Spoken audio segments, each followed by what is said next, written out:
Hey everyone, it's Matt. Welcome to session 64 of the Behavioral Observations podcast.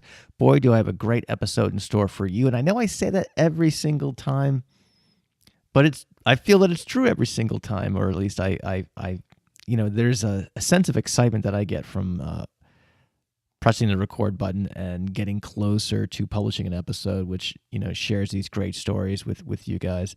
And boy, do we have a great guest today who shares a lot of just lifelong lessons in the area of health and fitness. Dr. Jim Moore joins us today. Now, he is not a health and fitness guru per se, so keep in mind that he is sharing his own personal health journey, if you will. So this is a guy who's, at the time in which we recorded this episode a few weeks ago, has lost over 110 pounds and has spent some parts of his life being morbidly obese.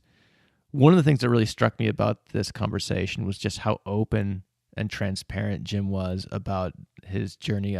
He shared things that I think it would be challenging for most of us to share, but I got the sense that he did it out of almost a duty to kind of share the lessons he's learned, a lot while he's kind of made these amazing accomplishments. So I hope that comes through in the interview. I think it does, and I think you're really going to like Jim. I can go on about who Jim is and what his background is, but he does a fine job of explaining that during the show, so I will just kind of let you guys listen to him tell his own story. But he's a neat guy, and I think you're going to like what he has to say. We do have some before and after pictures that he was gracious enough to share, so if you want to check those out, go to behavioralobservations.com/session 64, or just search for Jim Moore, and I think those will come up, so I'll try to remember to put those in the show notes. This episode is brought to you by the Next Gen Revolution Summit. We'll hear more about that later on in the show, but that's taking place on November 10th and 11th, as well as a live stream, so you can watch it in your jammies. So if you want to save a few bucks, be sure to tune into the advertisement that's coming up in a little bit. It's also sponsored by the Precision ABA workshop held by Chartlytics and Dr. Rick Kubina. That's taking place on November 15th and 16th in Indianapolis, as well as HRI, Recruiting and Placement Services. And if you want to find out more about them, go to hricolorado.com. So why don't we get right to this fun conversation with Dr. Jim Moore?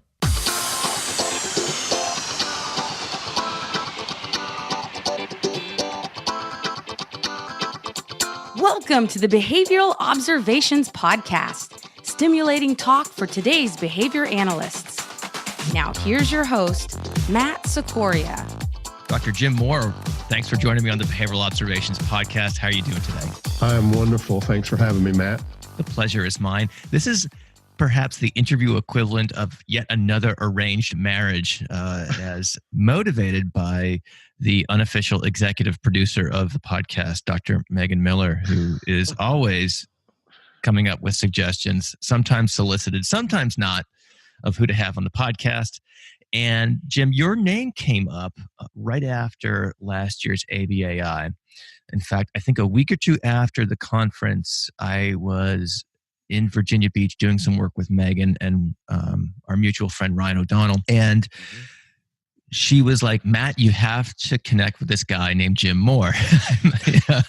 and I think since then, we've kind of followed each other on social media and things like that, and had some fun correspondence. But this is actually the first time we've actually spoken actual words to each other. So it's been something I've been looking forward to do for a little while now. So again, thanks for joining me today. Well, I have a theory about Megan. If you've ever seen the Michael Keaton movie Multiplicity, where he goes in and clones himself into about 7 or 8 different versions, that's about the only explanation I can come up with how she manages to be so insanely productive across so many multiple dimensions in our field. It's really amazing. It's like, stop playing 6 Degrees of Kevin Bacon. We're going to start playing 6 Degrees to Dr. Megan Miller. Yeah. I haven't seen that movie, but I think I understand. I remember it in general when it was coming out. But yeah, that's certainly, there's a truth to that, I guess is what I'm saying for sure. She's probably one of the more well-connected behavior analysts and does a good job in terms of modeling how to establish a really helpful and supportive professional network. So That's exactly right. So we could go on about Megan's attributes or accomplishments and what have you, but that's not what we came here to talk about today. What we came here to talk about today is kind of, I don't know, what I consider things having to do with taking care of yourself as a behavior analyst or as a person, because obviously we are people in addition to behavior analysts, as at least some might argue. And one of the things that struck me to invite you to this conversation, Jim, is a little while back, you posted a picture on Facebook, and I think it was from your Fitbit or Apple Watch or whatever wearable that you use, and it said something like pounds lost. And there were 3 digits in that number. It was 100 pounds lost or something like that. And I was like, wow, that is insane. First of all, it's such an amazing accomplishment. So I'm just curious about that in general. And another thing is that sometimes, when we looked at people who are talking about health and fitness and things like that, the people who are knowledgeable in that area, or at least, promote and disseminate information in that area, sometimes are kind of lifelong fitness enthusiasts. Mm-hmm. So for example, I got a friend of mine. She's both she and her husband are physical therapists, and she is even in her mid 40s is a world-class triathlete. Goes all over the world competing and beats people half her age and things like that. And she's got like 3% body fat and has since, she was knee high to a grasshopper. Her husband's a marathon runner. And bottom line is I hate them. I think they're awful people. No, I'm just kidding. So like, if I'm asking them about fitness advice, I'm not really thinking it's all that applicable to me as, in other words, they're people who've never really struggled with this particular issue. Mm-hmm. Right. And so when whether it's a blog or a YouTube channel or some other type of media source, when you see people, I always wonder, like when I see people disseminating information about how to take care of yourself and how to lose weight and all that stuff, I kind of take it, if it's from those people who have been lifelong, kind of fit folks, I kind of take it with a grain of salt. You bring on the other hand, some real credibility to this because you've kind of walked this path, if you will. Mm-hmm. Mm-hmm. So I want to get into that, and I think that's going to be kind of the context of our discussion today. Right. But before we do that, I want you to take a minute to kind of tell folks who you are and kind of what your real job is. You're not a health coach. You actually are a behavior analyst, and presumably with some background in what we do and things like that. So let's take a few minutes to talk about kind of where you came into the field and all that fun stuff. Sure. Well, my story is everyone's story is unique, but I didn't really know anything about behavior analysis when I kind of stumbled upon it. As some context, let me start first with currently I'm the director of autism solutions for Canopy Children's Solutions, which is a nonprofit organization in Mississippi. So yes, we have behavior analysts doing good work here in Mississippi, and we desperately need more folks. So if you have any thoughts of moving south and coming to some warmer weather, we would love to talk with you about coming to our state. We still have less than 70 behavior analysts here in the state. We believe about 11,000 people with autism wow. in Mississippi. So that's my day job. Before that, I was the director of training for the Applied Behavior Analysis program at the University of Southern Mississippi. And really loved that work. I love mentoring and not just bringing people into our field, but really helping them get it.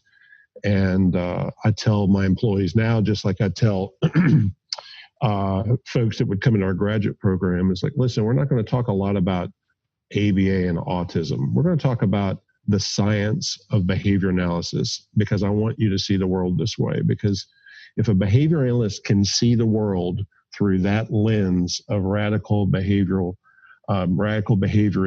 which I include contextual, functional contextualism into that, then you can solve any problem that comes your way, in my opinion. And I've seen that time and time again in my career. But how I got here was, as a boy, I was raised by an accountant. My dad was an accountant, and my mom was a research assistant for a German microbiologist. So the discussions at my table growing up weren't really about opinion. My dad used to say, it doesn't matter what you think, it matters what you can demonstrate or prove. My mom used to say, numbers are your friends. And so we always we would discuss current events, we would discuss sports, we would discuss all sorts of things, but it always had to come with some evidence. And my dad would often say, it doesn't matter that something worked, it matters why it worked. And so, as you can see, the seeds for a radical behavioral worldview were already planted by two people who had never even heard of B.F. Skinner. So I kind of drifted through high school. I played some sports. I wasn't very good at them. I was pretty good at playing the drums. So I went to college on a music scholarship because I didn't know what else to do. I literally it was almost like a flip of a coin of me going into the grocery business. In fact, I'm even told today, I was just told by a new BCBAD in my clinic, he said, you seem to really bring a lot of things from the grocery business that have behavioral, applications to what we do. Like, because when people are trying to make money, they tend to go with what works. So I went to college, and I really, I wasn't good enough to be a performer. I played gigs that paid the bills during college, but I knew I wasn't. You have to be not just really good in music, but you also have to know people. And I was not really good, and I didn't know a lot of people. So I just kind of drifted and started taking a bunch of classes. And my wife said I was trying to become a professional student. And all through my college experience, I kind of raged against subjective explanations of things. And I used to say when I was younger that subjectivism is just intellectual laziness. And I took a psychology course my first semester in college and absolutely hated it. And that's not to disrespect the field of psychology, but from the way it was taught in my course, it all just seemed to be a matter of opinion. And if it's not this, then it's this. And, I was also taking a physics class at the time, and I kept hearing about a tenet of science being, the ability to falsify a theory. And so I would ask those professors, I could never get any answers. So I just kind of stayed around. I took a bunch of history courses, a bunch of writing courses. And then I decided, I was married at the time. We had a small child. My wife was like, you have to grow up and you have to help me pay the bills, because she had her adult job. As a fun fact, in the Moore household, my wife started college 2 years after I did and finished 2 years before I did. So I decided, I was teaching a high school band, drumline. I was teaching private lessons to kids learning how to play a variety of percussion instruments. And I was enjoying that and was having some success in it. And I decided, I guess maybe I'll go into band directing because there's nothing else. And I really didn't want to do it because when you're in your early 20s, you're usually thinking about, at least in my generation, we were thinking about providing, not necessarily changing the world so much.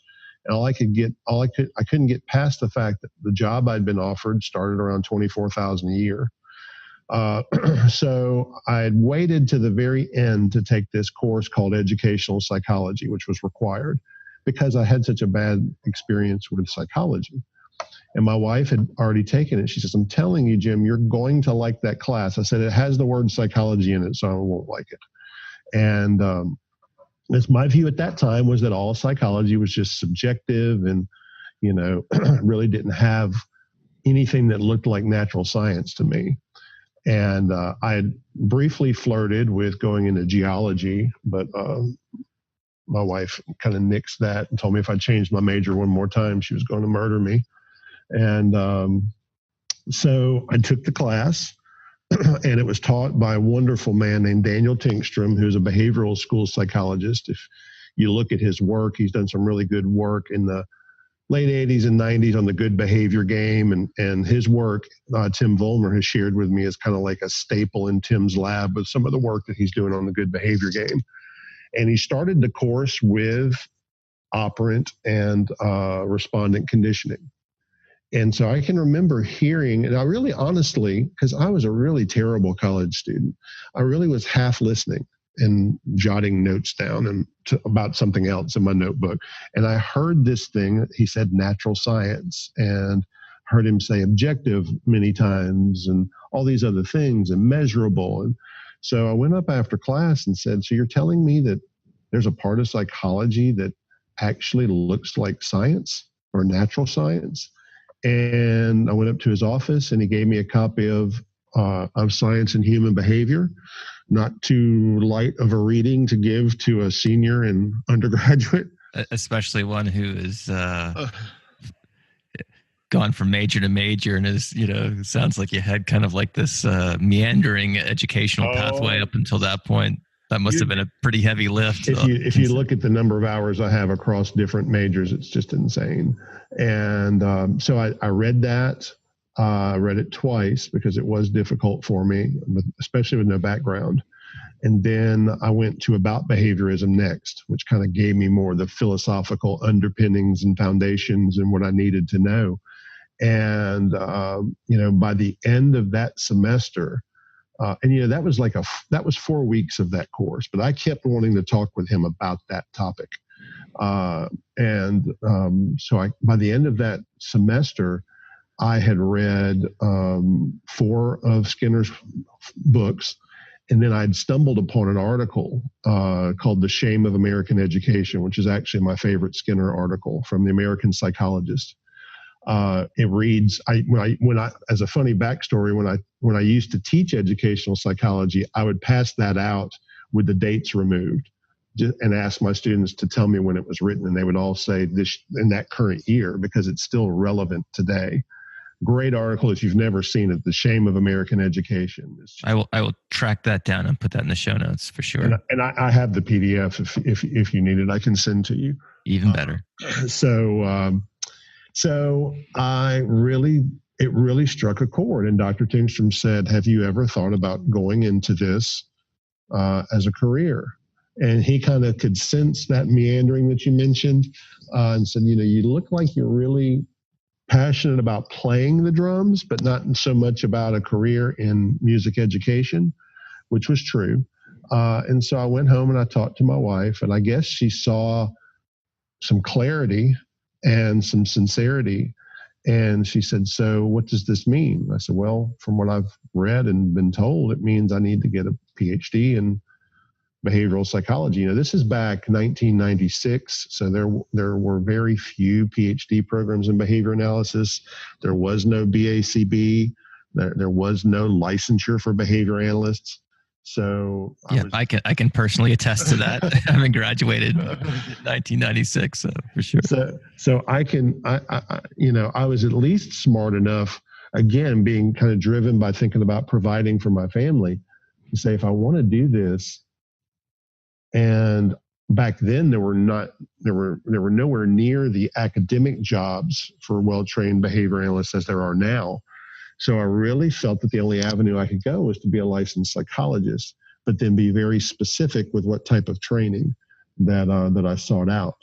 And so honestly, when I went through I went through a number of interviews, some great programs, and the school psychology program at the University of Southern Mississippi had a faculty member there at the time named Ron Edwards, who is since deceased, who was really kind of a dyed-in-the-wool, hardcore radical behaviorist. And when I met with him and talked with him, I just kind of saw this is a person that can get me started on this path. And so I applied for that program with no background.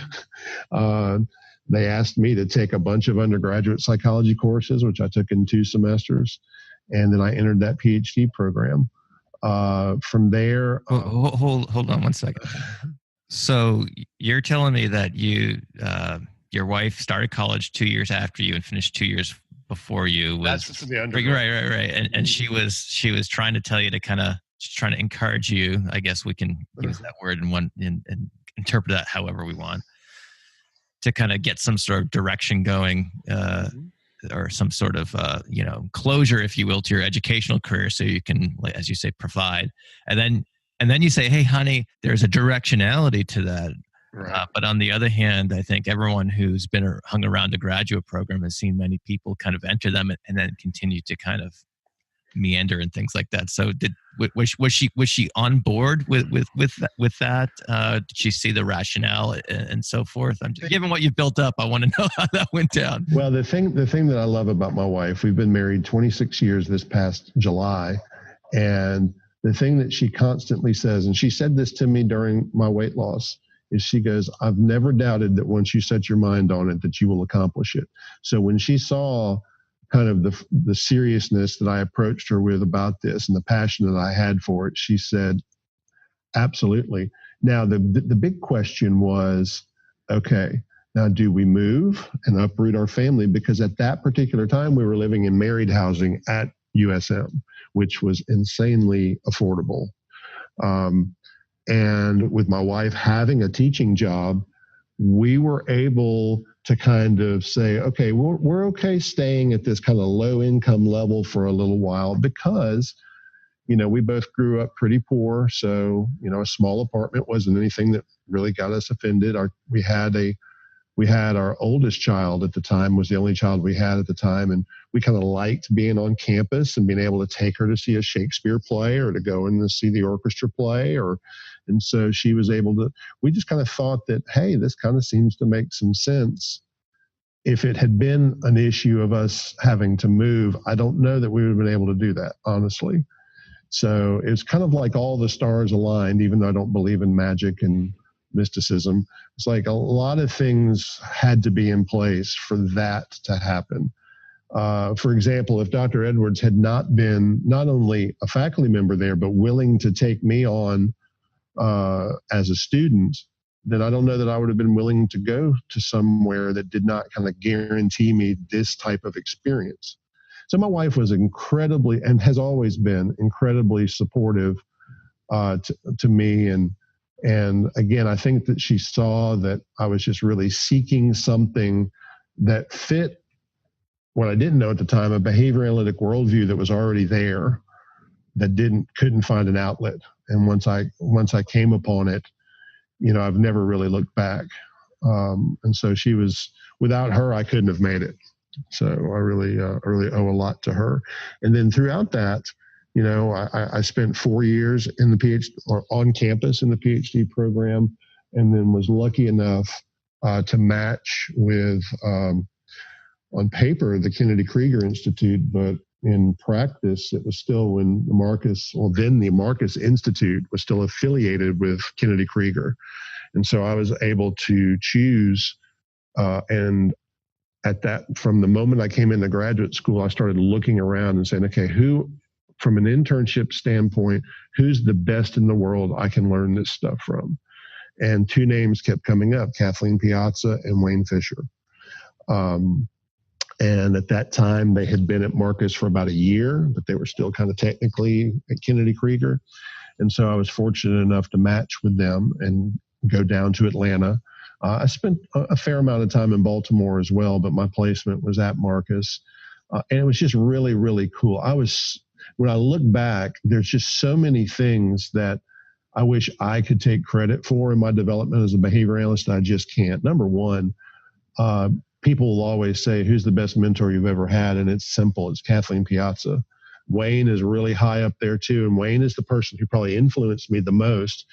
But in terms of who would you want to supervise your child if they were going into this field? Kathleen Piazza is a no-brainer. She is so dynamic and so passionate and so invested in everything about developing you as a behavior analyst. And Wayne was a good contrast to that because he brought in so much of the technological. And as you know from doing a podcast with him, it's going to come at you pretty heavy. Yes. And that's what my internship, your interview looked exactly like every supervision I ever had with Wayne Fisher. And still do, as he still is so gracious to mentor me even to this day when I need him.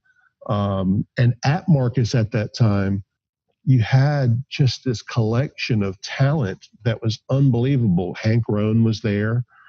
Mita Patel was there. And then non-faculty members who have now gone on to make quite a name for themselves, like Pam Neidert, Valerie Volkert, and just a collection of other people. And I did my internship with two really brilliant guys, Bob LaRue, who is now at Rutgers, and Mike Kelly, who directs the Scott Autism Center down at Melbourne, Florida, affiliated with FIT. And we were just kind of all in this experience together. And then just out of nowhere in August, this guy who just got his master's degree from Mark Dixon's program named Terry Falcamata just popped in as an extern and, kind of started doing work with us. And there was just like, these are folks that have gone on to make quite a name for themselves. Terry is now taken over as the editor of the Journal of Behavior Education. And it's just has done some great, great work in our field. And I just consider myself really fortunate to have been there at that particular time to continue to develop as a behavior analyst. And so I could go on and on and on, but my story was kind of non-traditional. I used to always say arts for art's sake is a lie. There is objective truth. You just got to find it. Some of it is harder to find than others.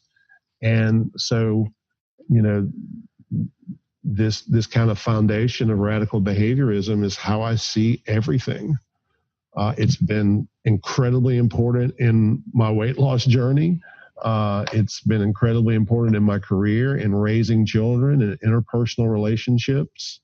So it's kind of my story.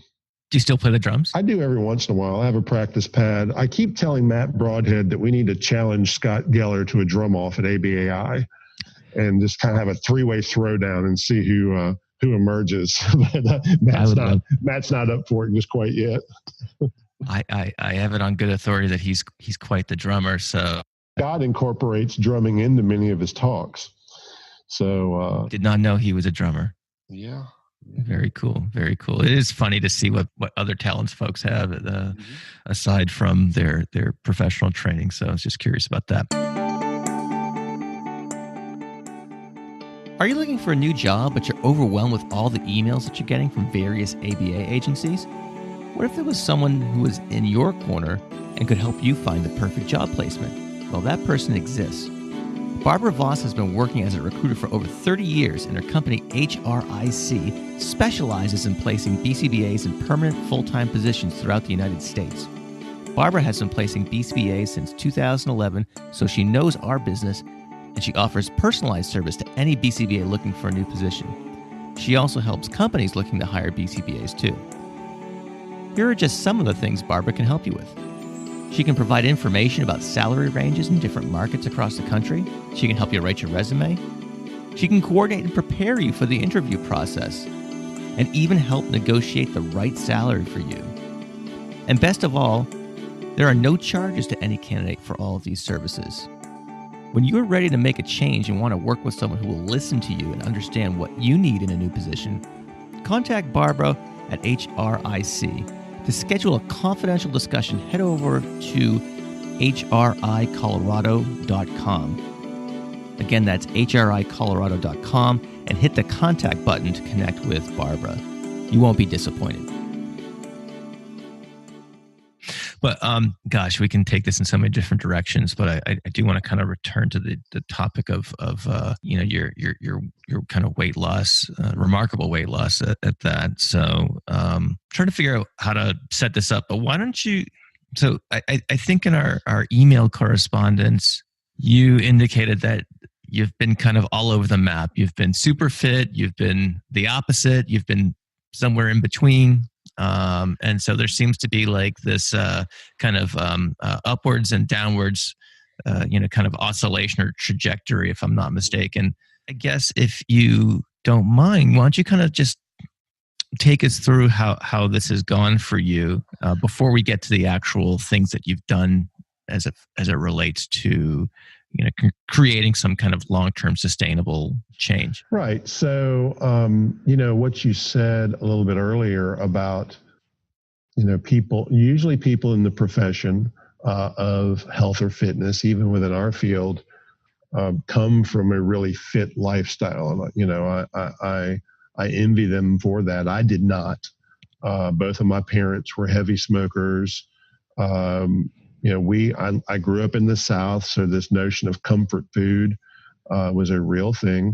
And so I'm kind of a study on, I believe it was Bickle who first used the term reinforcer pathology model that you'll hear Derek Reed talk about a lot now. And when it comes to food, that's absolutely true for me. I really, really, really struggle. And so when you really think about weight loss, and when you've not lived in it, it can kind of be academic. It can kind of be like learning a foreign language from a textbook rather than going and living in a country and learning the language. And now that I've been as heavy as 500 pounds in my life. Really? This most recent time, I topped out at 411 pounds before I decided, again, I've got to put some things in place to make some changes. As we talked about before the show started, prior to this particular time, my weight loss roller coaster coincided with heavy involvement in clinical work. When I was in jobs like a college administrator where I didn't have as much clinical work, I tended to be a lot healthier. But when I was really enmeshed in heavy applied behavior analytic work, like as great as the Marcus experience was for me, I gained almost 100 pounds in my time there. Because I can really do this stuff all the time. My current supervisor at Canopy constantly fusses at me if she gets an email from me after 5 p.m. or if she sees that I'm up and it can show, my computer shows if I'm online doing work. I need to figure out how to disable that. Like if I'm working on a manuscript or doing graphing or things like that, I enjoy that. I find it relaxing. But the problem historically had always been was that came with a bag of Cool Ranch Doritos or a gallon of ice cream or, and then I'm not doing anything, active. And so this past time I came back into the field because I kind of saw that I had a duty in Mississippi to come back into full-time behavior analytic work and mentoring. When you say come back in, you're saying basically transitioning out of the higher ed admin and back into doing clinical work with kids. Yes. As I recently, I was talking with Flo DeGeneres-Reed at ABAI, she's going into administration. I said, it took about 7 years for me to be cured of that disease. And so I'm still doing a lot of behavior analytic things at a higher level, but not anything academic that can be disseminated very easily or things like that. So when I really got back into training and clinical work, the weight started coming back on. But at that point, when I made that transition, I actually owned a CrossFit gym and competed in the Pensacola Beach Brawl that I believe is this weekend. I competed there, the first 4 years they had that. And my gym, I used to think that my gym got so large because I just used behavior analysis to coach people. But when I talked to those people and when I would talk to them then and now, they would say, no, it was really that we knew that this struggle we're having with our weight, you had too. Because again, prior to being a CrossFit gym owner, I had gotten up to 500 pounds when we had come back from Atlanta. Are you interested in the intersection of entrepreneurship, behavior analysis, and clinical application? Then you want to check out the Next Gen Revolution Summit Conference, which is taking place on November 10th and 11th in Las Vegas. We've heard about this conference before because we've talked to former guest Ryan O'Donnell, and this is the third annual conference that he's put on. It's really going to be a great one. It will feature speakers such as Janet Twyman, and there'll be all sorts of folks talking about the cutting edge of clinical application technology and entrepreneurship. So if you want to check that out, you can go to nextgenrevolutionsummit.com. And if you want to save a few bucks in the process, use offer code Matt. So you can go to nextgenrevolutionsummit.com/Matt for more details. The cool thing about this, too, is that if you can't make it to Vegas, they are going to live stream this. So you can take in all the events without even having to get off the couch. How about that? So again, for more details, go to nextgenrevolutionsummit.com/Matt. Being 500 pounds to owning a CrossFit gym? There's a little, so you could fill the gap in there slightly. That will probably add some context that's interesting. Sure. So this was back, let's see, we moved back, I think in 2005, back to Mississippi, and weight really started piling on. And so I just kind of, one day I was having to lay on the bed and like, if you've never had to do this, people who've done this will know what I'm talking about. You have to arch your hips up to try and button your pants. And when I looked at and I couldn't do it. And so I took them off and I looked at the pants, and they were like a 58-inch waist. And I just kind of said, you know what? I'm not going to go up to a 60-inch waist. I'm just not going to do this. And at this particular point, I had a hard time at that point in my life, sometimes always applying behavior analysis to me personally. And so I just kind of started doing what probably a lot of people do. I got a men's fitness magazine. I went to a local health facility and had they'll give you these free assessments. And I was told all these terrible things I didn't want to hear. Like, you got to stop eating all these foods that you love, and you got to start doing this exercise that makes you want to punch kittens. And I was being told this by the nutritionist, was a wonderfully young lady, probably about 25 years old, who looked like she had never had an ounce of fat on her in her life. And then the exercise physiologist that did my assessment was a gentleman probably about the same age, looked like just when you see someone who's fit versus someone who's an athlete. He was an athlete. He probably played multiple sports and just never struggled. And I'm sitting here on this treadmill feeling like I'm about to die. And he's like, oh, you know what? You're just going to have to do it. And so honestly, I started going to a gym, and within a week, it was so discouraging and demoralizing because, first of all, I'm the biggest guy in the whole place. I probably look like a walking heart attack, and I can feel those stares very tangibly.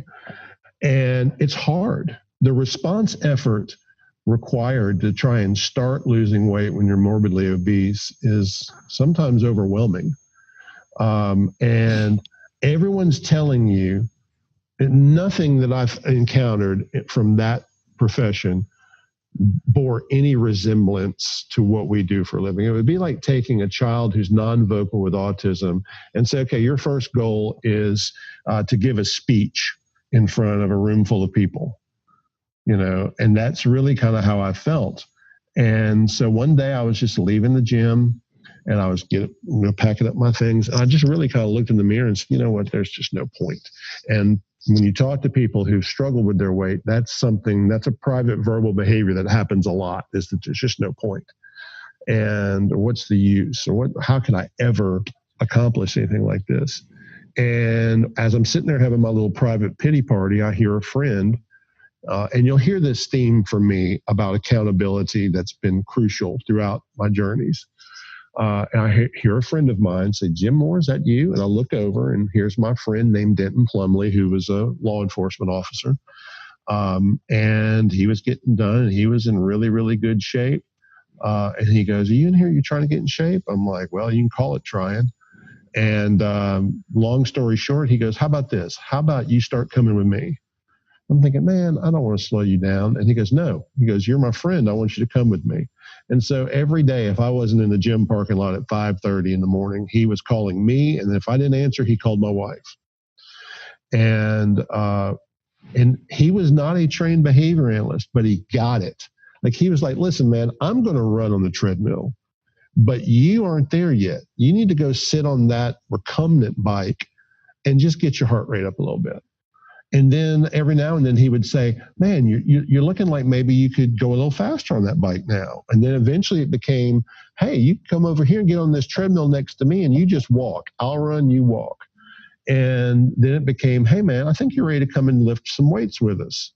And so we go in, and this is a period of about a year that this is going on. And there's another gentleman named Chris Thomas, and we were always in the gym together. And they were both insanely fit.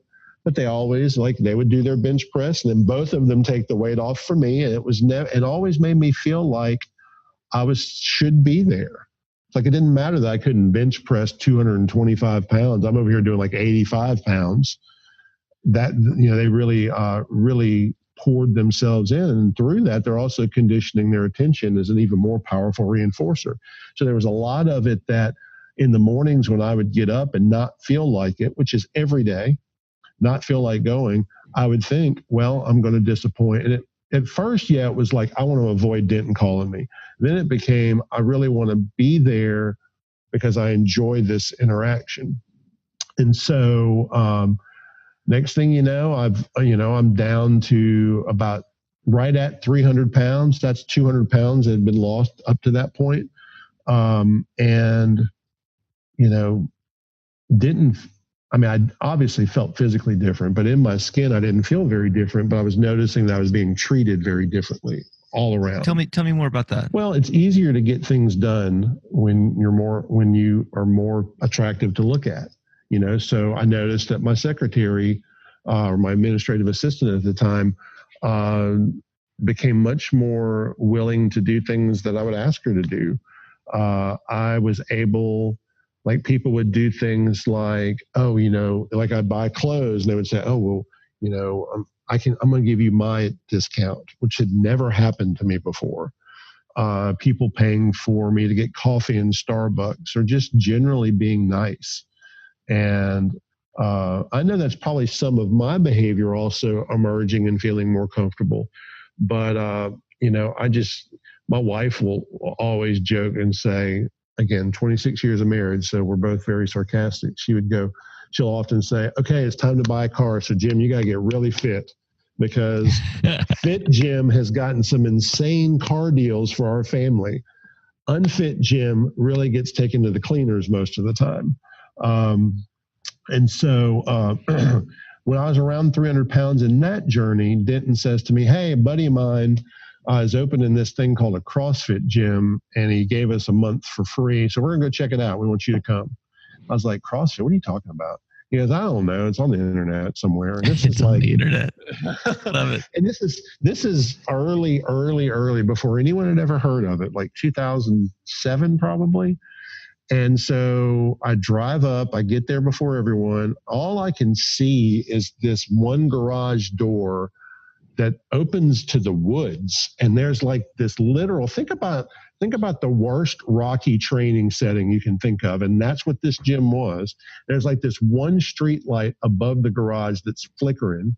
So the gym owner gets there, they open it up. It's filthy. There was a rat going across one of the water lines in the ceiling, water dripping all over the place. I'm like, you have lost your mind, Denton. And thankfully at that time, at that point in CrossFit's development, there was really not a CrossFit Games. I believe the first games were actually that year or the next. And it wasn't nearly as large as it is now. So really the focus of CrossFit in 2007 was just getting people into better fitness. And so again, it kind of became this, hey, here's the workout of the day, but the trainer would come to me and say, now, Jim, this is what you're going to do. And they kind of scaled everything for me, as you would. It's kind of like, it's almost like they wouldn't use this language, but they found my current operant level. And then they started this gradual shaping program into getting me up to where eventually, after about, again, another year, I'm now doing all the workouts as prescribed. And I'll never forget, because this man who helped me from a recumbent bicycle up to a treadmill, up to all these things, I ran my first 5K with him during that first year, and he finished it in under 30 minutes. And it took me like an hour, and I thought I was going to die. This episode is sponsored by the Precision ABA workshop from our good friends at Chartlytics. This will be taking place November 15th and 16th in the beautiful city of Indianapolis, Indiana.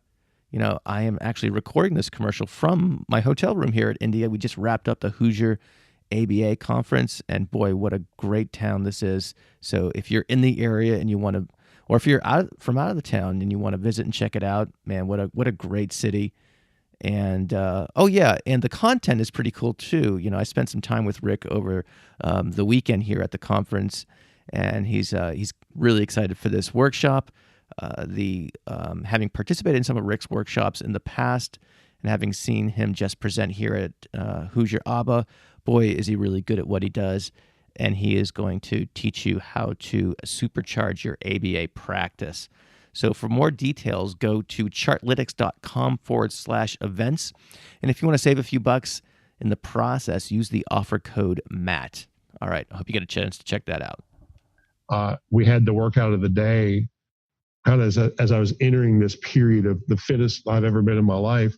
We had a workout of the day that was a 5K, and he was ahead of me, but I think he thought usually what he would do is run the 5K, run back to me, and finish it with me. And so when we made the turnaround, I was literally right there behind him. And the look on his face was just classic, like, oh my gosh, like this guy I've been helping is about to beat me. And I did. And it was, if I had not had that support through that and just somebody attending to what was happening with me behaviorally and gradually shaping toward that, well, then what started to happen is new people would come in, and they had this gentleman show up who was significantly overweight. And the coach said, hey, Jim, why don't you work with that guy? Because you probably know better than I do what he might be capable of doing. And so I went over and I just kind of went through and had him do a bunch of, it's like 9 fundamental movements of CrossFit. So I tried to get an idea of where he was with each of those movements. So I kind of, as a behavior analyst, started taking baseline.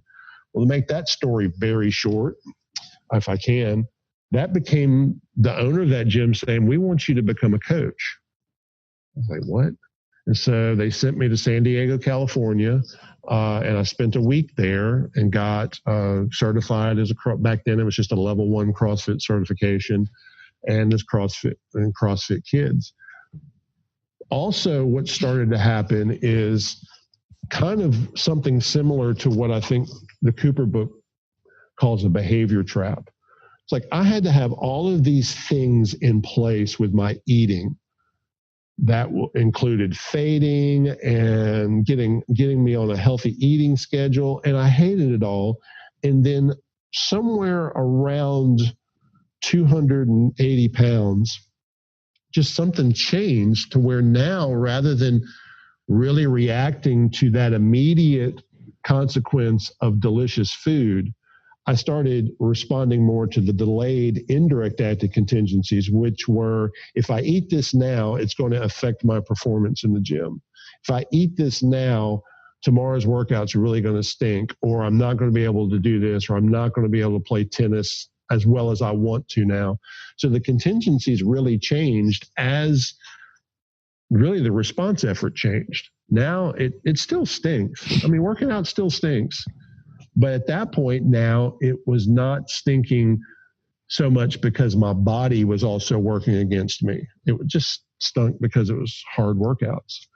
And so I started coaching in that gym, and that gym was bought by another person, and I decided to kind of go, just my family and I moved to a family gym. And the owner there said, hey, we heard that you're a really good CrossFit coach. Would you think about teaching it? And it kind of became this out of control monster that for a moment I considered maybe I'd leave academia and do this full time. And I just again, I guess this theme of providing, because it provided great at the time, but it didn't seem like a long-term career plan for me. Mm-hmm. And so I decided to really get full tilt into creating a program for behavior analysts. Some other things were happening in Mississippi that made it a little bit easier to justify training programs for behavior analysis. We had a licensure law pass, an insurance law pass, and so I really kind of threw myself full tilt into that. And then, unfortunately, being now disconnected from a group, the allure of food started coming back into my life. I used to tell people that they would say, what was the key to your success? I'd say I had to divorce myself emotionally of the enjoyment of food. They said, oh, that sounds horrible. It does. That sounds terrible. I said, but when you're like me and you really can't, you really have a problem with that. I mean, it's like some foods are more reinforcing to my behavior than they should be for a variety of reasons. And I started letting that creep back in because, I got back into, I'm going to knock out this syllabus for this course. And then 8 hours later, it's 2 a.m. and I've just, finished off a whole half gallon of ice cream. And then, you start this hole, it starts creeping up, your pants get a little tighter. It's like, all right, tomorrow I'm getting serious. And then tomorrow brings its own trouble that tends to drive you back to food. And so it's really when you unpackage the journey, it's got so much behavior analysis in it. You think about, I know that when Dr. Hayes was on your podcast, which by the way is my favorite. I've listened to it 3 times. Absolutely awesome. Just as an aside, Jim, I don't always re-listen to interviews because when I have them in post-production and I'm getting ready to publish them, I re-listen to them in the context of doing that, or at least significant portions of them, just to make sure, or I spot check areas of the footage to make sure the sound is of reasonable quality and whatnot. But that is definitely one of them. I've done this with a couple of them, but in the most recent one that I've actually re-listened to,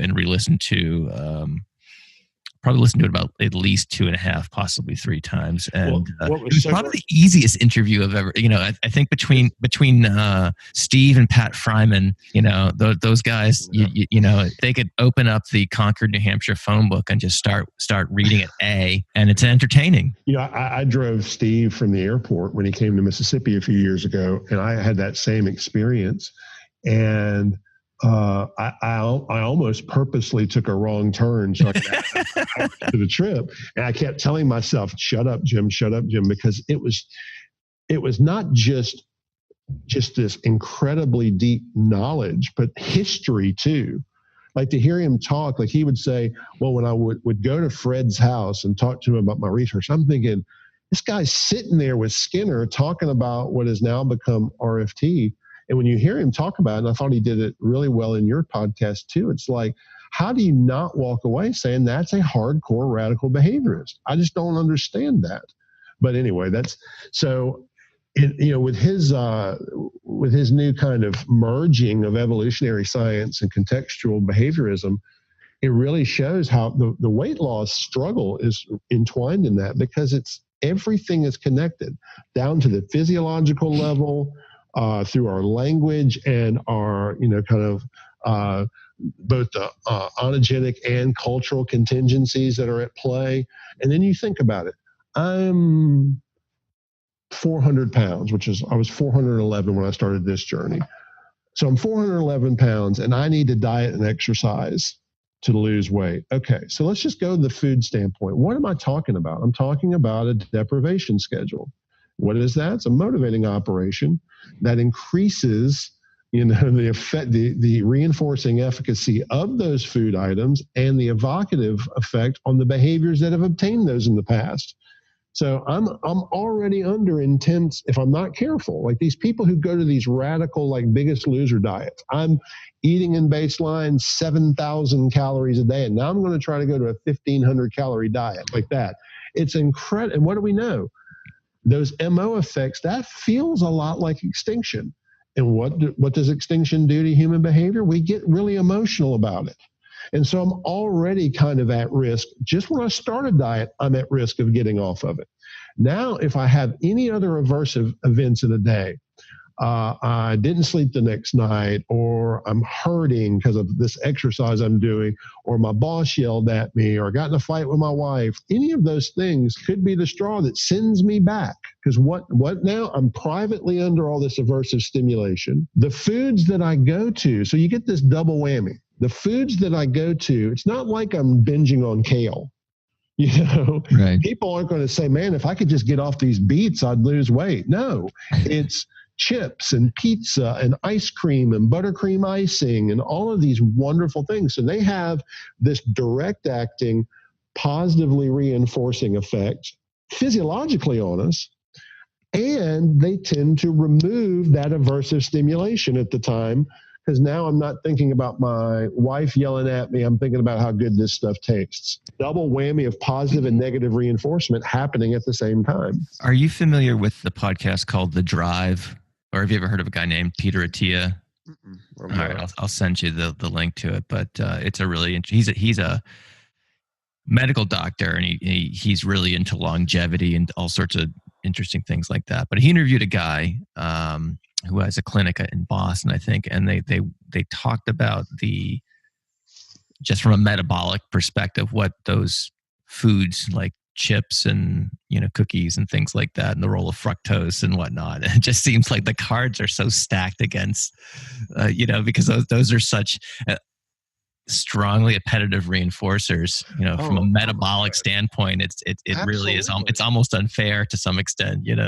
So you talk to people who are trying to lose weight, and if you really get them to open up, they talk about this almost emotional love affair, like they've been separated from this close, affectionate relationship they have. Like they feel the food's calling their names. And, I used to always say that I just would rub, pizza against my face and all the ills of the world would go away. And it's like it's down to your DNA. It's such a strong appetitive reaction to it.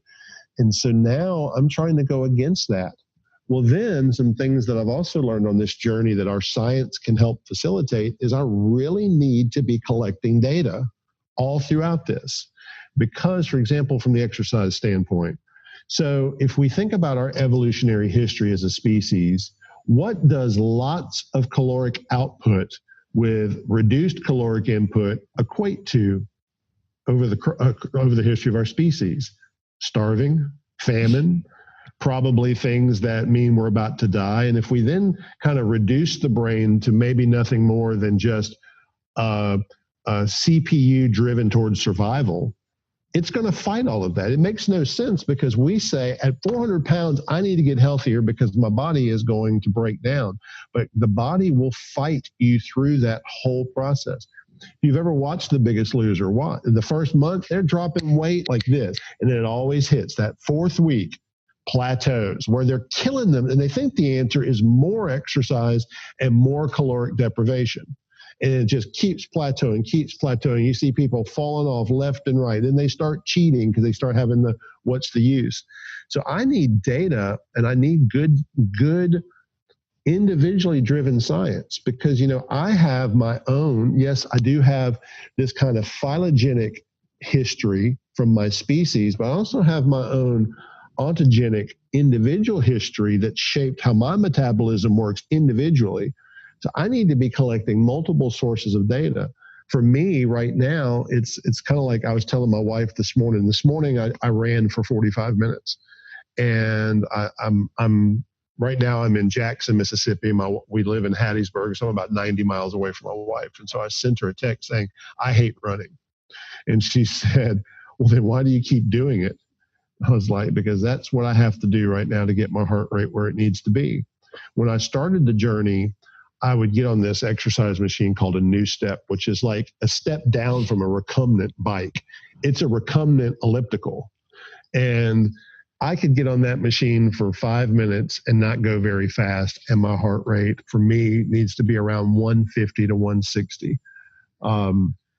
And it just like that. And then I would get up and I would be done and started seeing the weight dropping off. But as I tracked my heart rate and would graph it, well, then within a month, that same level of effort does not produce the same outcome with my heart rate. Now my heart rate's more like around 110 because my body is adapting. My body does not want me to put forth that much energy expenditure without something else coming in. So it adapts. That's how we get fitter. That's how we build muscle. We injure it and it builds back bigger to try and avoid injury. So then I started having to continuously up the ante. And right now I'm at a point where I'm now back to doing CrossFit type workouts about 3 to 4 times a week. And then usually Wednesday is my recovery day where I either do a longer run or a long swim. And I still have to monitor. I use a Fitbit, and I monitor my heart rate constantly. And I look at, for me, it's 220 minus my age times 0.8. So 80% of my max heart rate. And if I can, no matter what I'm doing, if I keep my heart rate there, the results keep happening. And so far, knock on wood, I've only had 1 week where I gained weight and it was 0.2 pounds. And then the next week I lost 9 pounds. So I figured that was just kind of noise. Yeah, noise. And so, but if I had started back in January trying to run, that would have been a much different journey for me that probably would have ended by Tuesday of that week. If I would have started in January saying, okay, I'm at a baseline caloric consumption of about 7,500 calories a day, and now I'm going to 1,500, that would have not gone very well for me. So I had to use things from our science, such as, take baseline. Where am I? And then let's gradually fade those calories. Let's gradually get the frequency with which I'm eating a little bit more toward promoting healthy metabolism. Let's gradually shape up what I'm doing with exercise.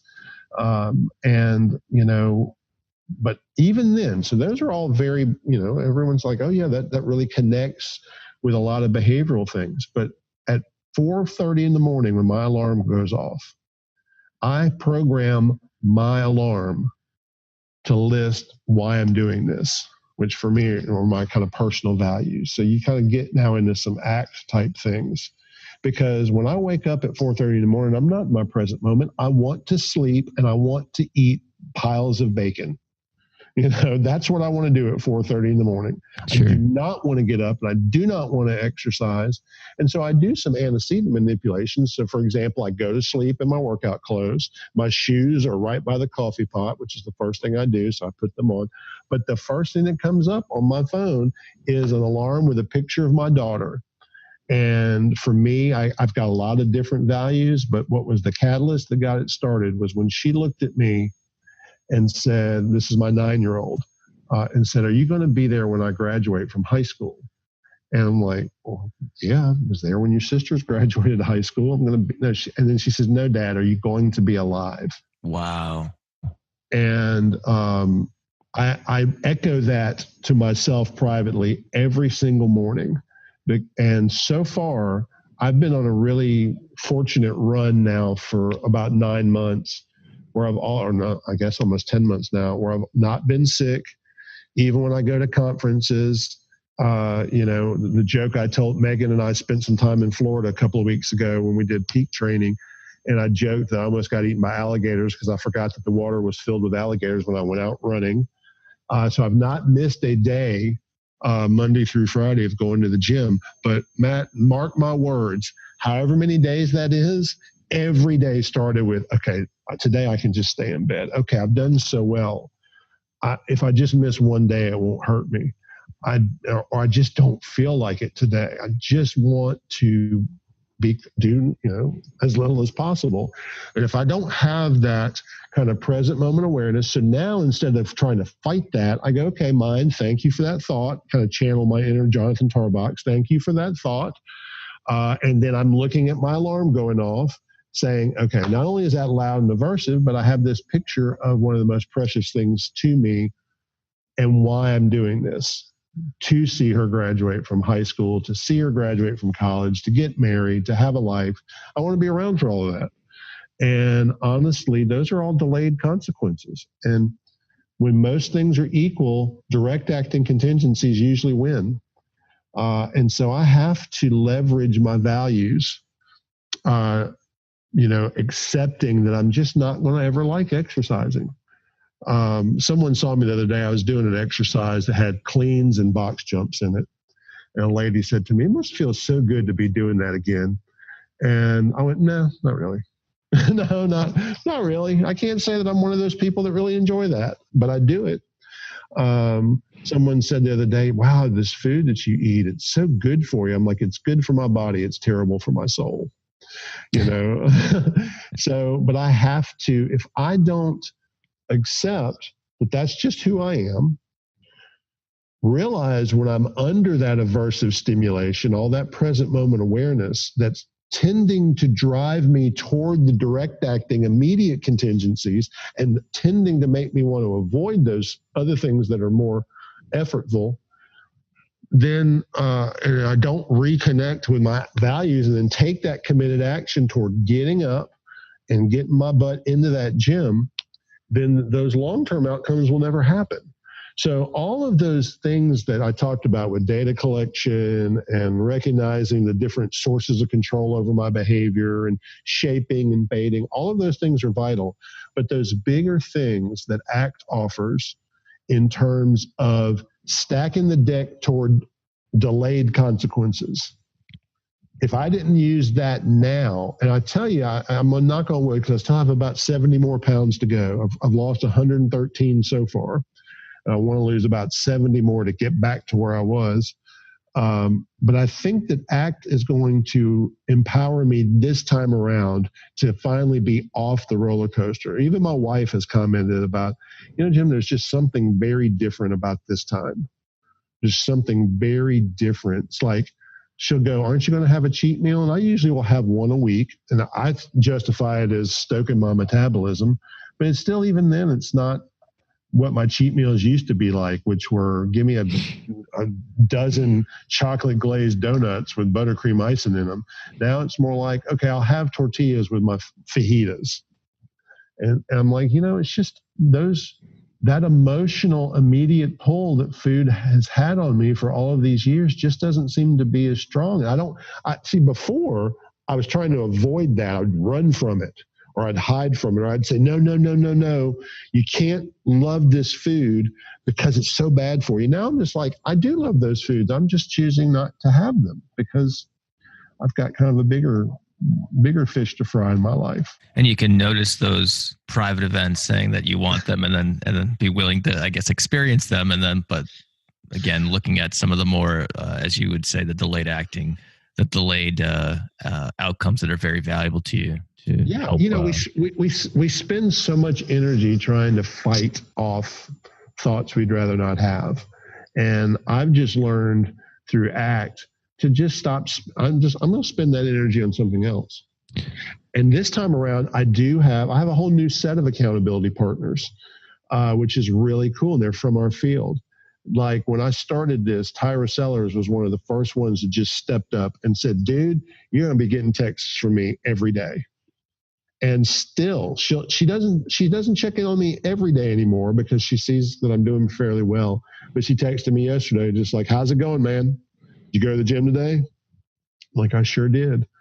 And, it's, and then some other friends that have been just really generous and kind of supporting me through this. It's nice.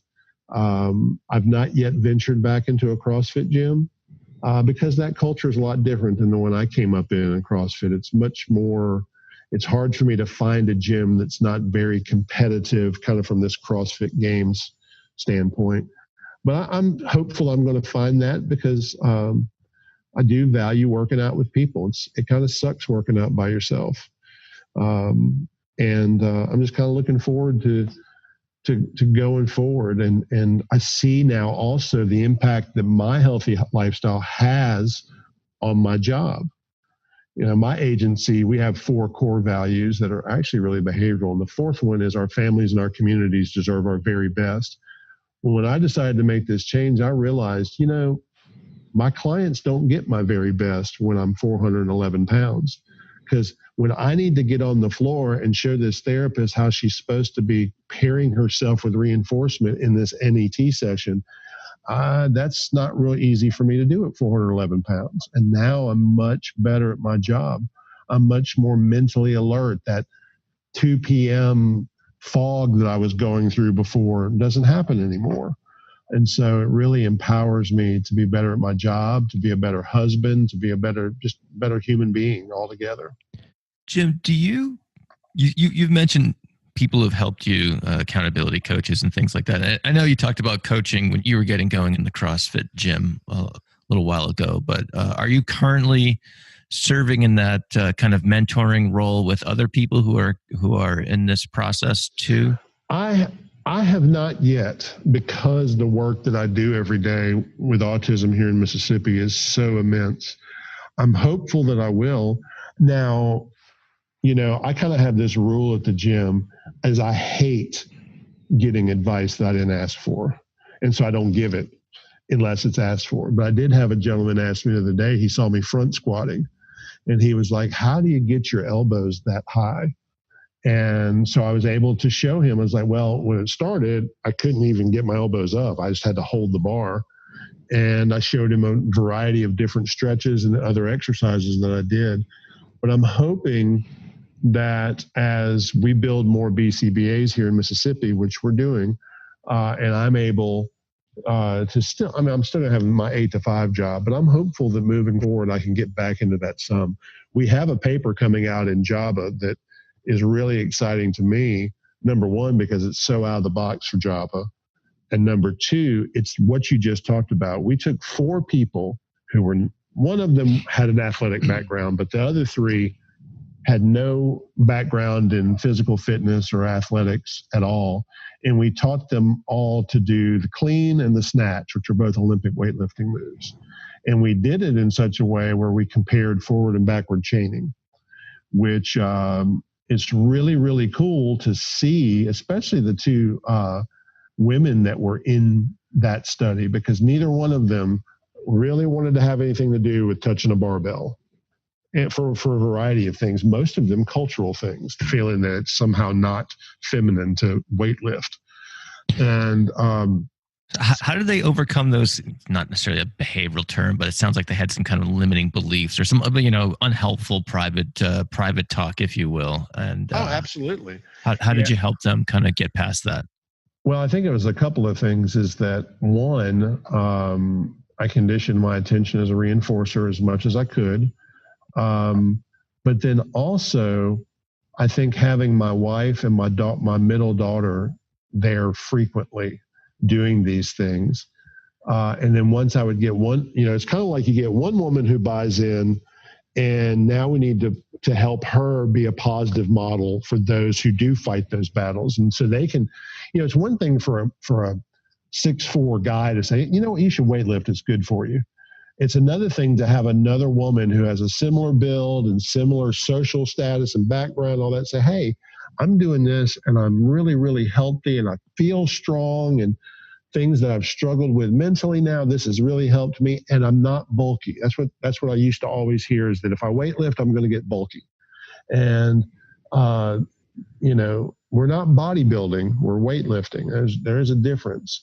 And so I guess it's kind of a combination of pairing your attention with reinforcement as much as you can. But then really, I was really fortunate to have about 5 or 6 women early in my coaching career who really kind of bought in for a variety of different reasons.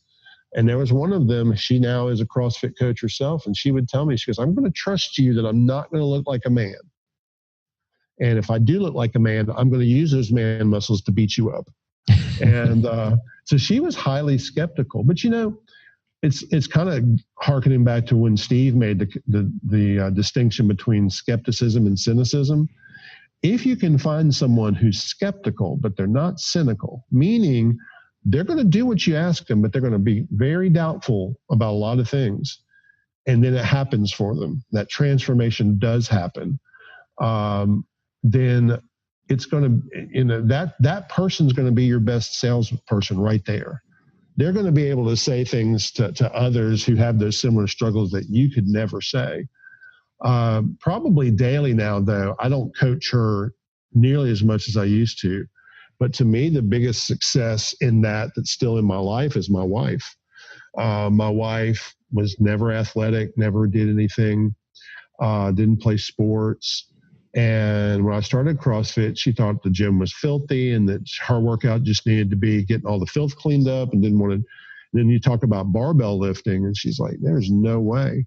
Well, you flash forward to today, on August 12th, I'm flying to Spokane, Washington with her so that she can compete at the U.S. National Powerlifting Championships, which she won 2 years ago. And up until about a year ago, she held the over 40 record for female deadlift at 457 pounds.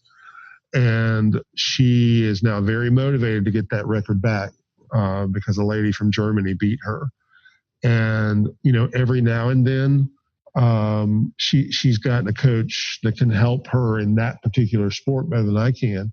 But every now and then she'll send me videos or just say, hey, come out in the garage where we have a gym and watch me deadlift because something happening and I know that you can see it and you'll be able to tell me. And so that's been really awesome because she's not here, but I'm going to share something I know she wouldn't mind me sharing. When she and I met, my wife struggled with eating disorders pretty significantly.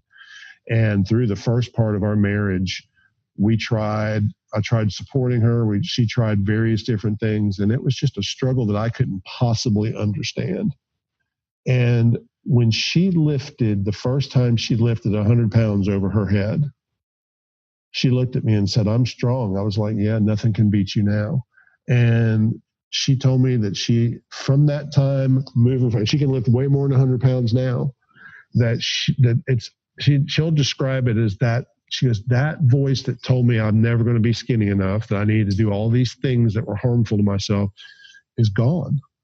And that to me has been the most miraculous thing about this whole journey in my personal life, is to see what's happened with my wife and to see her embrace this notion. You see movements now, even in our field, that are awesome about the strength of women.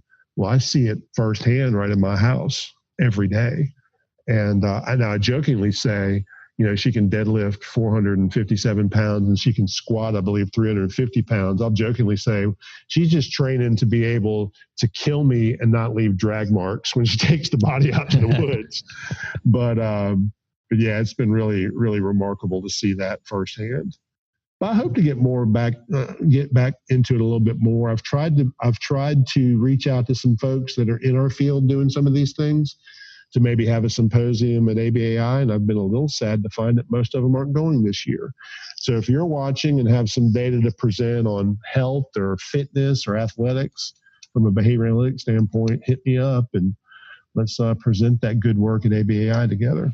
Cool. That sounds like a pretty clear call to action. So you've spent the last, 45 minutes or so just sharing some immensely personal details, and it just really occurred to me that the depth in which you went into. And so I just want to appreciate you, sharing these things in such a public forum. And I think it's going to be beneficial to a lot of folks out there who are listening to this, who either struggle with these things themselves or have loved ones who do, and things like that. I hope so, because if I can do it, anybody can, because I am about as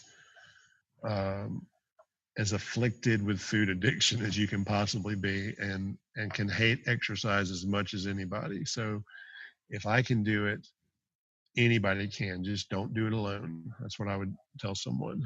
I see. So I don't want to put you in a similar position that would be like if I asked you for clinical advice for someone that you've never seen or anything like that. So, but this might be going in that direction. So, but if there was someone who, probably had, anywhere from like 20 to 50 pounds to lose, are there some, just speaking in generalities, not, prescribing a particular action plan or whatever, are there specific pieces of low-hanging fruit, pardon the like tortured analogy there, I guess, or figure of speech, that you would go for first in terms of them trying to tackle this problem? Well, absolutely. So if you think about it, if this were a clinical case, what's the first thing you would do? You would do an assessment, right? You would operationalize the problem, and then you would collect data. And so to me, that's what I've done on both of the significant weight losses I've done in my life. This time a little bit more structured, is you've got to frame what the problem really is. It's not just that you have to lose 50 or 70 pounds. It's a whole host of other interconnected behavioral issues. And so you need to define those and collect data. Now, that's really hard to do with yourself. I always say the more emotionally attached you are to someone, the harder it is to be objective. That's why we have such stringent cautions against dual relationships. And so who are you most emotionally attached to? Yourself. And so, you really have to kind of get to a place where you're going to be like, I'm going to do some honest data collection. You're going to, if you're really wanting to make that change, you want it to be fast. Go ahead and accept that it's not going to be. And it will start with good assessment.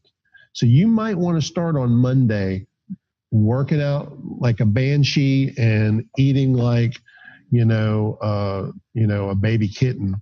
But that's probably not very feasible because you're taking a very standardized approach to a very individualized problem.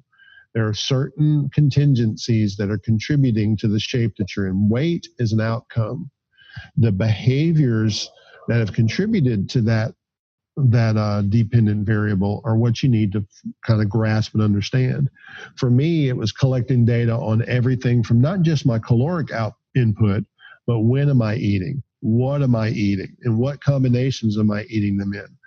It's not just what kind of shape am I in. It's like, again, thinking about that target heart rate, which that 80% of your max heart rate is what science has suggested produces what's called this excessive post-workout oxygen consumption, which releases human growth hormone and, kind of helps stoke your metabolism. Well, what does it take right now for me to achieve that? And I had to go all the way through these things because this time around, what my mind wanted to do? My mind wanted to get out there and load about 250 pounds on the bar, do a bunch of snatches and pull-ups. And I would have, first of all, it wouldn't even come off the floor. The barbell wouldn't have moved. It just would have sat there. And then I would have been very, very, very discouraged. So you kind of have to figure out where are your current operant levels on all of these things, and then really do some functional assessment to understand and concept and really demonstrate why. What am I the type like I am that will flee to food as an escape? And if that's true, for me, I had to get in and just say, listen, I have got to make a lot of these foods inaccessible. I've got to kind of go in and disinfect my kitchen of all the toxic stuff. But for me, it also started with, I was eating massive amounts of calories a few times a day. Like I was eating like 3 meals, like, over 2,000 calories per meal. So I was consuming in one meal what I should consume in a day. So the first thing I had to do was to say, okay, I've got around 6,000 to 7,000 calories of intake every day. And I know behavior that if I just try to go down to 2,000, that's going to be a disaster. But what if I first just distribute that? So, I did my research and saw that eating more frequently is very healthy for metabolism. So now I'm going to say I'm not changing my food. I'm not changing the intake. I'm just distributing it instead of 3 times to 6 times. And in my kind of convoluted head, that sounded great because now I get to eat more, even though it's not more, but it's more frequently. And what was crazy, Matt, is I did that for the first month and I lost 25 pounds that month. The math didn't work out. I still lost weight. It's interesting you say that because there's a lot of information these days coming out about doing the opposite of that. That kind of, intermittent fasting, restricted feeding windows. Now, I've played around with a little bit of that stuff as well. Probably for the last probably the last 6 months or so. For the most part, I've stopped eating breakfast altogether. I've taken the sugar and cream out of my coffee. Which was a limiting belief. I never thought I would be a black coffee drinker in a million years. And I've spent most of my life drinking coffee with sugar and cream. And, as long as the coffee's decent. I'm a black coffee drinker too. What's interesting about that is I developed a friendship with a kind of nutritional epidemiologist named Rob Wolf years and years and years ago. And I talked to him. A good friend to have, I would imagine. Oh, because he's a big proponent of the paleo and keto diet. Well, I sent him all of my data back in my CrossFit days. When I made the shift to paleo, it was disastrous for me, absolutely disastrous. And so I sent him all of that and sent him my medical records and all these other things. And he said, based on your metabolic history, I was doing the zone diet at the time because I would suggest going back to what's producing results for you. Because he kind of talked about how I've got this up and down yo-yo I've been on, kind of has me in some metabolic derangement. So I think that highlights those questions. Intermittent fasting was another one that got me into some trouble for both an emotional and behavioral reason. So because what we're doing is trying to take this kind of nomothetic group data and fit it into our idiographic lives. And maybe it works and maybe it doesn't. To me, the question is, am I collecting data on how it works for me? Because my wife can do paleo just fine and it works just as you would expect it to. And I'm not saying that I'm over here slamming carbs down because I'm fairly low carb. But for me, I still do have to look at my calorie intake. And that's not true for a whole lot of people who are doing the CrossFit lifestyle with the keto or paleo diet. But to me, the question is rather than just shifting to this other intervention without data collection, do I have a data collection system in place where I can literally drop the phase change line in and not just look at weight? That's not the only dependent variable I need to look at. I need to look at what's my alertness like at the end of the day? How is my sleeping going at night?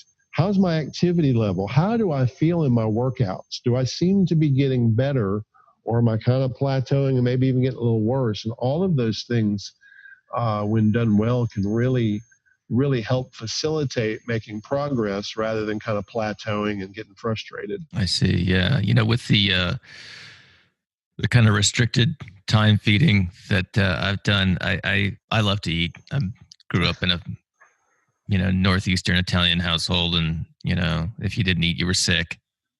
Something was wrong with you if you weren't hungry, that sort of thing. And food was abundant and good food, good tasting food, maybe not necessarily great for you, of course. So lots of pasta, bread, you name it. It's all good. It's all very powerful. And, my grandmother, who was a big part of my upbringing, she was a child with a depression. And so for her to have now a period where food is much more abundant, she wanted all of us to eat, and we had to make happy plates. You didn't throw food away. Oh, hell no. Hell no. I think your grandparents are probably from the similar generation for sure. And you know what? I didn't know that I went back and verified fried food became a thing in the Depression to up the caloric intake for people who didn't have much. And unfortunately, it turned out to be delicious as well. You can fry anything and it's going to be great, but it just turns out to be really, really bad for you. Yeah. So, but for me, I found that it's allowed me to, if I'm only eating 2 meals a day within, say a 6 or 8 hour window, I worry less about the caloric content of them because I've already lopped off one feeding session a day. And so that's something that's been helpful for me. But yeah, there is all this, kind of confusing advice that you see out there, and the internet is replete with all sorts of people, sometimes with varying levels of varying types of motivation, Well, if you look at the literature coming from those fields, I looked at a study from the New England Journal of Medicine, probably 2008, 2009, and they compared the 7 top diets in America at the time. And guess what they found? The only variable that predicted success was adherence. Didn't matter what the diet was. It was, did the person do it? Yep. And so then you're just kind of like, oh my gosh. I mean, what? Because you're right. It's almost like being a parent of a child with autism and you're just on the internet trying to get your information. That's a fantastic analogy. I haven't thought about it that way.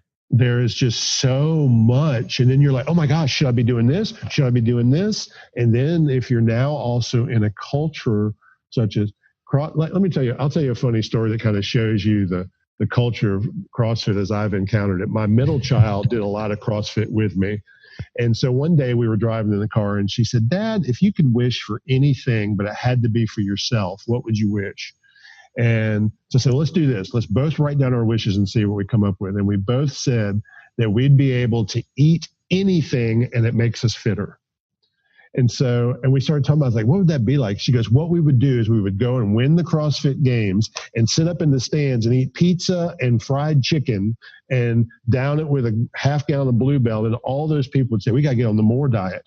and it'd be slamming down pizza and fried chicken because we tend to be just like, oh, look at that. It's working for that person. It must work for me. But that's not necessarily true.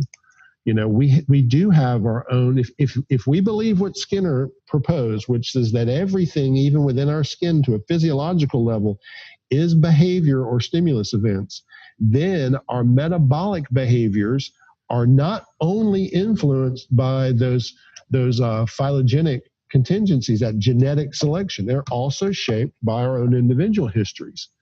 And I feel like that's something our field could offer to nutrition and exercise physiology that would be extraordinarily helpful. It's like if I get a workout, if I just go and get Men's Fitness, I flip, I'm like, okay, I'm going to do the Sylvester Stallone Rocky III workouts. And then nothing happens for me.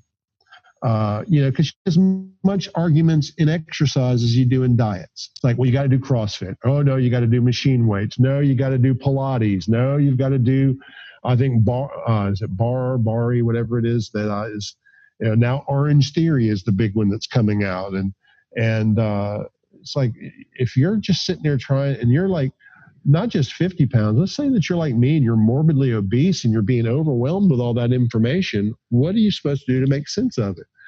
I would say behavior analysis has a lot to offer. Let's do assessment. Let's figure out what it is. Because, like you're at a point where you're trying to get fitter, right? Well, if I'm 400 pounds and you talk to me about, feeding windows and intermittent fasting, you're probably going to get a fight, or at least someone who's not going to do what you ask them to do. And so we might get to that. Maybe that is what's best, but where they are right there at that particular time, it's kind of like the kids that I've worked with. We have a paper coming out in JABA where we replicated a Gavarder study using a speech generating device to help produce novel emergent speech in children with autism. Well, of course, we would prefer that they talk. But right now, we might have to use something like PECS or a speech-generating device or sign language or something else that serves as the bridge to this terminal goal. It's, to me, the same thing with weight loss. It's like, I would much rather be doing double unders and snatches rather than the new step recumbent elliptical. But I couldn't do those things back in January. And now I can. Not very fast, but I can. So I think our science could bring a lot to that field just in health and fitness that would really help. Because the worst thing is to do something that someone else told you and it doesn't work for you. I have felt that for me, it was with paleo and intermittent fasting, works for my wife, works for my oldest child. My oldest child still intermittently fasts. It works great for her. For me, it's a bigger deal too, because now you're taking someone who already responds poorly to deprivation and kind of upping it a good bit. Yeah, we're all ends of one, I guess, in many respects. Yep. Jim, we could probably keep going on and on about this. This has been a really fun conversation. Any final thoughts on at least behavior analysis for this particular application? Well, I've noticed it's kind of funny because I was real heavy into CrossFit before it became cool to do CrossFit as a behavior analyst. And so now there's a lot of folks in our field that are doing it. And I would tell those folks, we have a lot to bring to that table. We have a lot to bring to these, not just the people who want to lose 20, 30, 40 pounds, but the morbidly obese. Those 9 fundamental movements of CrossFit can change lives because they're functional and they're really things that if you can do those, they're very helpful. Can you run through those real quick? Sure. It's the first fundamental movement is just this basic squat, and it's an unweighted air squat. Then you have the push press, one that they came up with that's called the sumo deadlift high pull, which has a little bit of controversy because there's some emerging evidence that could expose your shoulder to some injury. So I just usually do clean pulls. The clean. Push jerk, and now I'm blanking out because I didn't So what have I always have to go back through them. So press, push, jerk, squat, sumo deadlift, high pull, the clean. And there's three more that I'm. Oh, that's okay. So, but basically, what I'm hearing though, they're kind of like these explosive, dynamic movements. Some of them with a barbell, right? Well, yes, but you can do all of those movements with the ones that involve a barbell with PVC pipe. So, for example, the press. I see this every morning in my gym. People I don't know if you can see it. They finish with the barbell in front of them. And so they're not fully opening the shoulder. So they're doing two things. They're not maximizing that range of motion, and they're actually exposing their rotator cuff and their labrum to injury. And so really, if I have an 80-year-old grandmother who's just trying to see some relief from her arthritis, of course I'm not going to load a barbell up for her. But I could take a wooden dowel or a PVC pipe, and if she can she might start here, and if in 2 months I have her able to put that PVC pipe into a full range of motion, I promise you the quality of her life will be better. And behavior analysts know how to get a person from A to B very well, whereas coaches, not always, because they're not really trained. They're just trained in the result. They're not trained in the process of, getting to that. So I feel like all of my friends that I see on Facebook that are great behavior analysts, they're also doing CrossFit, or just any kind of activity, physical activity. The thing that I noticed, one of the things Tyra wanted me to see at FABA was how well she can do a push-up. And then asked me, how can I do this better? I'm like, that's something that we can, you think about it. We can train people to do these things and do it very effectively. Our JABA paper was interesting because, the literature had kind of said, forward, backward chaining, there doesn't seem to be that much of a difference. Maybe it's individualized. Well, teaching Olympic lifting, it seems clear that forward chaining is what you want to do, because there's certain kind of kinesthetic SDs that can only happen doing that motion forward. And we see what even a great Olympic lifting coach isn't thinking about that. Right. Behavior analysts would. And so we have a lot. You want to talk about changing the world. If you changed the health of the world through behavior analysis, you've done a great service that would probably clean up a lot of other issues. It's funny you mentioned that, because there was, in one of the Facebook groups, someone was talking about dissemination this, dissemination that, or what it would take to more broadly disseminate behavior analysis. And in many respects, I think the term dissemination is misleading and ultimately not really what we want to do. It's not about telling people about our science so they can they can develop that particular lens with which to apply to all these things. People just want problem solved. Yep. And so your comment about, this, if we can help people in this realm using behavior analysis, that's going to be the ambassador, more than telling people, the differences between positive, negative reinforcement and extinction and et cetera. I tell you, it's funny that you say that, because before I came here, I kind of went on a rant with my staff in that very topic, but related to parent training for parents of children with autism.